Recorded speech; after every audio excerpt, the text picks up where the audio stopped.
Well, the Cuban government is dropping taxes on food and medicine imports into the country.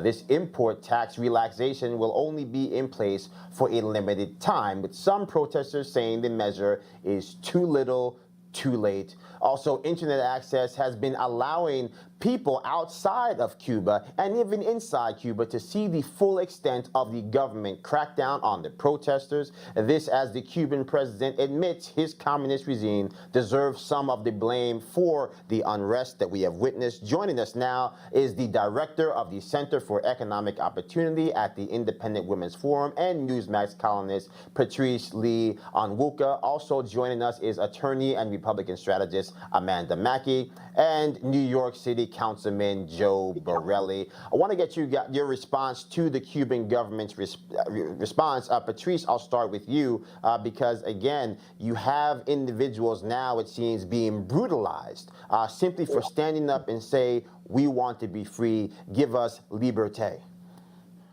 Absolutely. I mean, I think the Cuban government was forced to admit that what they're doing is wrong. And this crackdown is just, frankly, a public view for the rest of the world into what goes on in Cuba right now. You know, and I'm looking to our United States government to also send a very direct message that we do not want to lift the sanctions, the economic sanctions, as Bernie Sanders has suggested, but that we actually need to stand for the people who are demanding a better quality of life, demanding food, demanding regular prices for their basic necessities. So, you know, I'm looking forward to seeing how our government responds as well. Now, Amanda, I want to come to you because time after time after time, we see the left try to lay their burdens down for their failed policies at the feet of Republicans. We even have Black Lives Matter trying to blame the violence in Cuba on all manner of craziness, trying to say that the U.S. is responsible. They wrote, the people of Cuba are being punished by the U.S. government because the country has maintained its commitment to sovereignty and self-determination. United States leaders have tried to crush this revolution for decades. Perhaps we should have been trying to crush this revolution for decades, but in reality, what we're witnessing is 62 years of fed-up Cubans who want to be able to have self-determination in their own lives and not have the government determine what is actually entitled for them. 62 years of oppression. You know, a physician in Cuba today makes $50 a month. The price of shampoo is $6 a month. How can people live when they can't make a living wage, even as a physician? That's why people have finally revolted. But make no mistake, no one in this administration, not the president, not the White House press secretary, not the vice president, has said the word communism. They refuse to utter the words. And they may not be saying they're supporting Black Lives Matter, but they're certainly not saying that they don't support it. And when you have all these people coming out and saying Black Lives Matter now, they're crazy in what they're saying, they're wrong in what they're saying, why isn't the administration backing them? I am glad that President Trump's sanctions are still in place. And there hasn't been any word that the administration is going to pivot from where President Trump was on this. But it's interesting because if you look back on the campaign, just as recent as September, President Biden was saying the same thing that Black Lives Matter was saying. Joe, I want to come to you because, and quite frankly, this is scary when you look at the track record for the Biden administration. We had a Russian hack multiple times. They've hacked our beef, they've hacked our food supply, they've hacked the fuel supply, and the Biden administration gave them a pipeline to Germany. We just had a report that Iran was out here trying to kidnap a journalist from American soil, all while the U.S. government under Joe Biden is still trying to enter into an Iran deal. What do we think they're actually going to do here with a Cuban revolution, as the left is trying to call it, that won't give the Cuban people peace? I don't want to even imagine what they're going to give them next.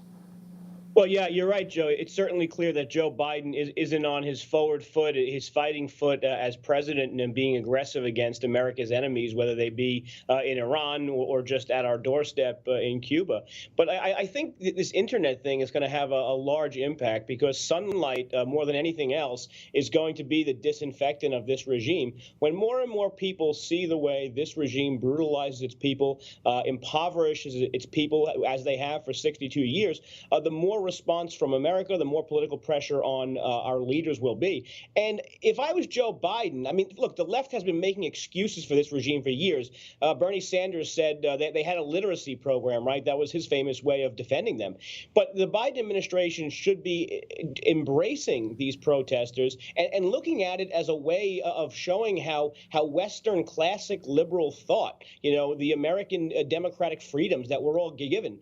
Basically, this is the triumph of Western thought over communism. People are struggling for the freedom of the press, freedom of religion, the freedom to earn their own income. And this is really, again, you see it in the American flags in the streets. This is the triumph of our style of democracy over them.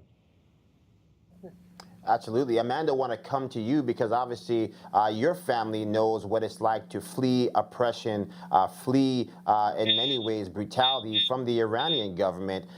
Talk to us about just how important it is to have an administration here in the United States that recognizes that communist dictatorships are not democracy, and you cannot reason with people who have a track record, 6 decades of unreasonableness, while they allow people to languish in poverty and despair. Exactly. My family, as you said, we fled from Iran under a brutal regime as well, the mullahs. And as you referenced, they sent people here to kill a reporter on U.S. soil, to get a reporter that they were going to ultimately make sure that she was not alive. I am 100% positive of that because that's what this regime does. There's 4 decades of this going back to when the Ayatollah came into power in 1979. Where you've had these brutal regimes, you have the uprising of the people, as we did in 2009, just as an example in Iran, and President Obama did nothing. President Obama believed in a policy of appeasement, and that's where you got the Iran nuclear deal. And those people who were the chief architects of that deal, they are still in the Biden administration. They are now the head of the State Department, like Secretary Antony Blinken is. And they still believe that appeasement is the right strategy. It is never the right strategy to befriend the mullahs. It is never the right strategy to befriend dictators like they have in Cuba. And I think we're learning a good lesson, not only from what happened with this Iranian journalist here who dared to talk about this, but what you see with the Cuban people after 62 years of oppression. Patrice, I want to come to you because, to Joe's point, sunlight being the best disinfectant. Are the American people finally going to see with their own eyes that from AOC to Bernie Sanders to, in fact, the old moderate Joe who's become the new I hear no evil, I see no evil Joe, this Democratic Party does not want to wrestle with the reality that socialism, communism, it is the great threat of our time, of this day, not white supremacy, but actual struggling with freedom here in America and around the globe? Yes, Joe, absolutely. I mean, I think that we have such a stark contrast when we look at immigration. Our government is now telling Cuban refugees, do not get on boats to come to this country. Yet at the southern border, they're telling those coming from South America who are here seeking economic opportunity, you can come on through, and we're about to make it even easier by suspending or rescinding Title 42, which is related to the pandemic. And so, I mean, I think the hypocrisy is so evident that it is absolutely about democratic power and potentially highlighting those people who they think could be potential democratic voters, but ignoring those who recognize that socialism and communism are in fact things to escape. Let's not forget, the Biden administration has also been silent on Hong Kong and the Hong Kong protesters. Right. So I see the Cuban protesters and the Hong Kong protesters are very much people who want freedom, who are raising the American flag, not the communist sickle or anything else. And I think this sheds a light on where the far left is right now. Absolutely. Going to have to leave it there. Patrice, Amanda, Joe, appreciate you. We'll talk to you guys again soon. Hey, I'm Rob Finnerty. Thanks for watching. If you enjoyed this video, please join the conversation in the comments below. Don't forget to subscribe, too. Hit the bell icon to be alerted to breaking news. And remember, there's a whole lot more on Newsmax TV, America's fastest growing cable news network. Newsmax TV, where real news for real people.